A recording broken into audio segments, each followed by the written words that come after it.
Ntabwo ari ubwa mbere perezida wa Leta Zunze Ubumwe za Amerika Donald Trump yibasira uwahoze ari mugenzi we Barack Obama. Trump yigeze kujyanwa mu nkiko mu rubanza mbonezamubano bitari mpanabyaha mu myaka 1970, aho guverinoma ya Amerika mushinjaga ivangura mu gukodesha inzu ashinjwa kwima abirabura amazu. Niki perezida Trump apfa na Obama? Nyuma yuko perezida Donald Trump ashyize ku mbuga nkoranyambaga video irimo agace kagaragaza Barack Obama n'umugore we Michelle Obama nk'inguge, byakuruye umwuka mubi n'uburakari bwinshi haba muri Amerika n'abandi birabura batandukanye hirya no hino ku isi muri rusange. Ariko akimara kubikora bikurikiranye neza, yahise yibuka ko atari ubwa mbere Trump abikoze. Ni ryari kandi ni gute Trump yagiye yibasira Obama mu bihe bitandukanye? Nize ngaruka mbi bishobora kumugiraho we na Leta Zunze Ubumwe za Amerika muri rusange. Ikaze ndi Jean de Tumukunde yini JT Info. Niba urakanze subscribe turagushimiye, nawe utarabikora bikore kugira ngo ibiganiro bitandukanye by'ubutaha bisajye bikugiraho igihe. Ikaze. Mbere yuko nkugezeho uburyo Trump yagiye asuzugura Obama mu bihe bitandukanye, reka maze nkubwire uko ibi biheruka byagenze. Perezida wa Leta Zunze Ubumwe za Amerika Donald Trump yashyize ku mbuga nkoranyambaga video irimo agace karimo ivangura rishingiye ku ruhu kagaragaza Barack Obama wahoze ari perezida n'umugore we Michelle Obama nk'inguge. Ako gace ka video kari gaherekejwe n'indirimbo yitwa The Lion Sleeps Tonight, mu Kinyarwanda bisobanura mu ijoro intare irasinziriye. Na gace kari ku mpera ya video yamaze amasegonda 62, no kuvuga umunota umwe n'amasegonda 2. Video yavuga ku byo Trump avuga ko ari uburiganya bwabaye mu matora ya perezida mwaka 2020. Mu kiganiro yagiranye n'abanyamakuru mu ijoro ryo kuri wa gatanu, Trump yagize ati nta kosa nakoze. Yavuze yuko mbere yuko isohoka yabanje kureba intangiriro y'iyo video gusa mbere yuko ishyirwa ku mbuga nkoranyambaga n'umukozi wo mu biro bya perezida White House, kandi katarazi ko muri ayo mashusho harimo n'umuryango wa Obama. Ku ikubitiro Maison Blanche cyangwa se ibiro bya perezida wa Leta Zunze Ubumwe za Amerika White House byavuze ko ayo mashusho nta kibazo ateye, biyita ko ari video isetsa yo ku mbuga nkoranyambaga.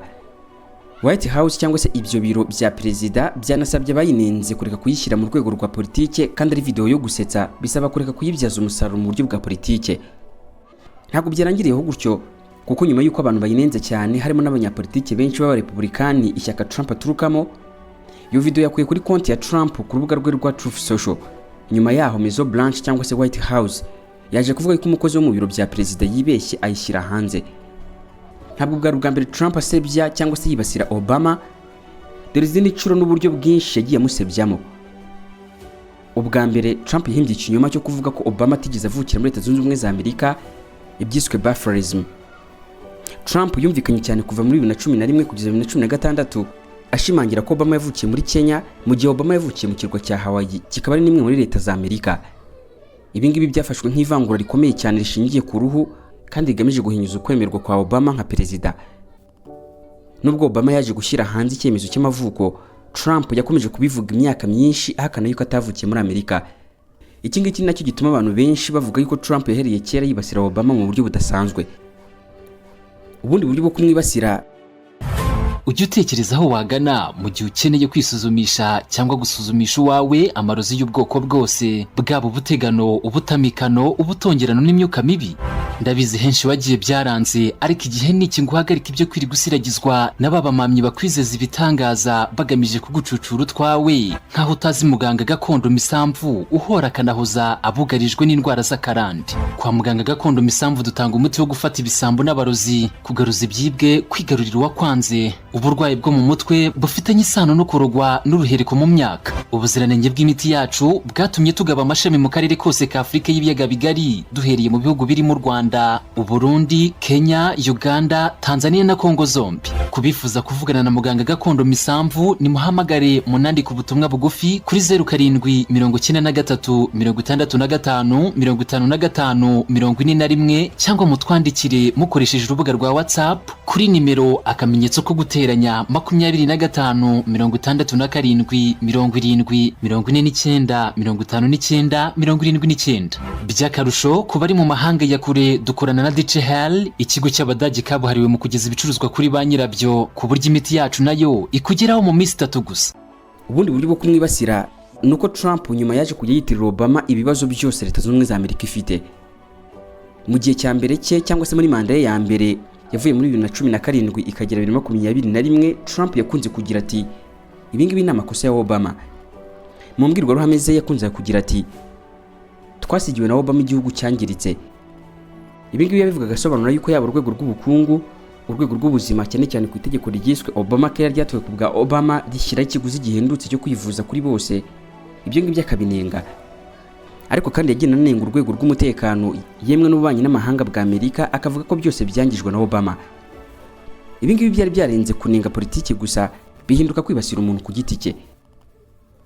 Icya gatatu gikomeye cyane Trump yagezeho yemeza gusenya ku bushake byagezweho na Obama, akavuga ko agomba gukuraho ibyo Obama yakoze byose ahereye kuri Obamacare, amasezerano mpuzamahanga ku bidukikije azwi nka Paris Climate Agreement n'ibindi bitandukanye.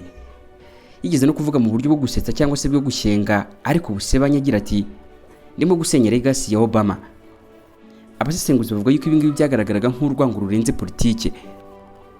Ukuri kwibasirwa kwa Obama kwa kane n'uburyo Trump yongeye kongera kumwibasira mu matora no ku mbuga nkoranyambaga hagati ya 2023 na 2025. Ahangaha byagaragaye yuko na nyuma yuko Obama avuye muri politiki mu buryo bwa buri munsi, Trump yakomeje kumuvugaho byinshi mu kwiyamamaza kwe, anenga ibyagezweho. Ikindi kandi akamushinja kuba inyuma y'ubujura bw'amatora. Ibi ngibi byakunze gufatwa cyane nko kwifashisha izina rya Obama kugira ngo ashyushye abamukurikiye cyangwa se ahaze ibyishimo by'abamukurikiye. Tugarutse kuri ibi ngibi bishya byo gusohora amashusho ya Obama na Michelle Obama basa n'inguge, Barack na Michelle Obama ntacyo baratangaza kuri iyi video. Iyi ngiyi yari imwe muri video nyinshi Trump yagiye ashyira ku rubuga rwe Truth Social mu ijoro rimwe. Aganira n'abanyamakuru ari mu ndege ya Perezida wa Leta Zunze Ubumwe za Amerika Air Force One mu ijoro ryo kuwa gatanu, Trump ati nabonye agace gato k'iyo video, hanyuma yishyikiriza abantu bagomba kugireba yose, ati mba ndeba ibintu byinshi ibihumbi n'ibihumbi. Avuga kuri iyo video, Trump yavuze yuko yakunze ibivugwa muri iyo video bigendanye n'uburiganya bw'amatora byari biri muri iyo video, ariko avuga ko abakozi be iyo baza kuyibona neza bakagireba yose bari kuyikuramo ako gace. Ati twayikuyeho tukimara kubibona. Abanenze Trump kuri iki gikorwa ntabwo ari abari mu ishyaka ritavuga rumwe nawe gusa, ahubwo harimo nabo mu ishyaka rye ry'abarepublikani. Senateri Tim Scott wo muri Carolina y'Amajyepfo, uzwi nk'inshuti ikomeye ya Trump, yanditse ko yizeye yuko byari ukwibeshya kubera yuko ari ikintu cy'ivangura rishingiye ku ruhu kibi cyane kitigeze kiboneka na rimwe mu biro bya perezida. Yongera ati perezida yagomba kugikuraho. Undi mu Republikani, umudepite Michael Lawyer uhagarariye New York, yavuze yuko ari ikintu kibi cyane kandi giteye isoni, yaba byaba byakozwe ku bushake cyangwa se kwibeshya. Yahise asaba ko byakurwaho vuba kandi hagatangwa n'igisobanuro cy'ukuri ku cyabiteye, hagasabwa n'imbabazi. Na nyuma y'uko iyi video ikuweho, kunenga byakomeje, aho Senateri John Curtis wo muri Utah yavuze ko iyo video ari ivangura rishingiye ku bitekerezo by'ubusazi kandi bidashobora kwihanganirwa. Avuga ko atari ibintu byagomba gutangazwa cyangwa se ngo bigume ku mbuga nkoranyambaga n'igihe gito. Nk'uko byatangajwe n'ikinyamakuru CBS gikorana na BBC muri Amerika, umudepite wo muri Florida Byron Donald, inshuti ya Trump y'igihe kirekire kandi akaba ari kwiyamamariza kuba guverineri, yahamagaye muri Maison Blanche cyangwa se muri White House nyuma y'uko iyi video igiye hanze, bamubwira ko byakozwe n'umukozi wo muri Maison Blanche cyangwa se muri White House w'umuhemu kuri perezida. Ibi byase bituma BBC isaba Maison Blanche bisobanura ku mubare w'abantu bafite uburenganzira bwo gukoresha konti ya perezida n'uburyo ibitangazwaho bigenzurwa, ariko ntiyabonye igisubizo. Mu butumwa bwohererejwe BBC, umuvugizi wa Maison Blanche Caroline Leavitt yavuze ko kano gace kavanye kuri video yo kuri internet igaragaza perezida Trump nk'umwami w'ishyamba, n'abademokrate bakagaragazwa nk'abakinnyi bo muri filime The Lion King. Abwira igitangazamakuru BBC yagize ati turabasaba kureka gushaka impaka zidafite umumaro, ahubwo mukibanda ku bintu byafasha abaturage ba Amerika. Nubwo Trump yagiye avugwaho imyitwarire n'amagambo menshi afatwa nk'ivangura rishingiye ku ruhu yemwe akanajyanwa mu manza mbonezamubano, ntabwo yarigera na rimwe acirwa urubanza mpanabyaha kubera ivangura ubwaryo. Mu mategeko ya Leta Zunze Ubumwe za Amerika, ivangura ku magambo gusa ntabwo rifatwa nk'icyaha, keretse iyo rifitanye isano n'igikorwa kinyuranyije n'amategeko nko kwima abantu serivisi, kubatoteza cyangwa se kubashishikariza ihohoterwa.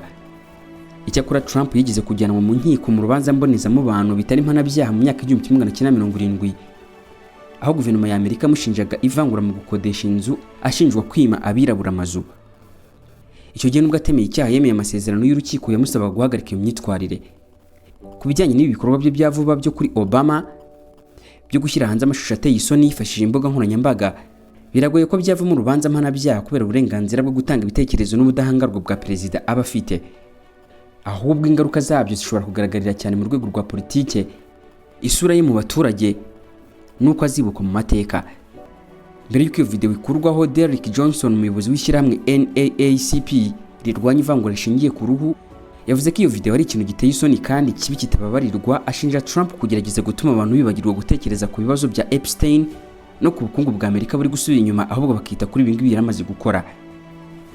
Tutari twava kuri iyi ngingo nanone, reka nkubwire yuko hari n'abatari gutinya kubihuza no kuba Trump yaba ari kugerageza kwikura mu isoni nyuma yuko yasezeranyije gutera Iran, ariko bikaba bikomeje kumugora. Hari kuvugwa cyane cyane umwuka w'ibiganiro bitamugira igihangange nk'uko benshi babitekerezaga.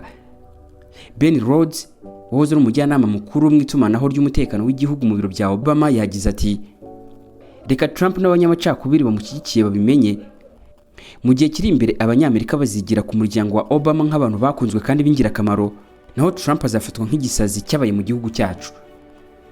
Mu butumwa bugufi kuri X, guverineri wa Illinois J.B. Pritzker yagize ati Donald Trump arangwa n'ivangura rishingiye ku ruhu. Ibiro bya guverineri wa California Gavin Newsom byanditse kuri X bigira biti imyitwarire iteye isoni ya perezida, umurepublikani wese agomba kuyamagana aka kanya. Ni nanga nsubikiye komeza ukurikira ibiganiro bya JTM4 na Jean Dodier Tumukunde, komeza ugubwe neza.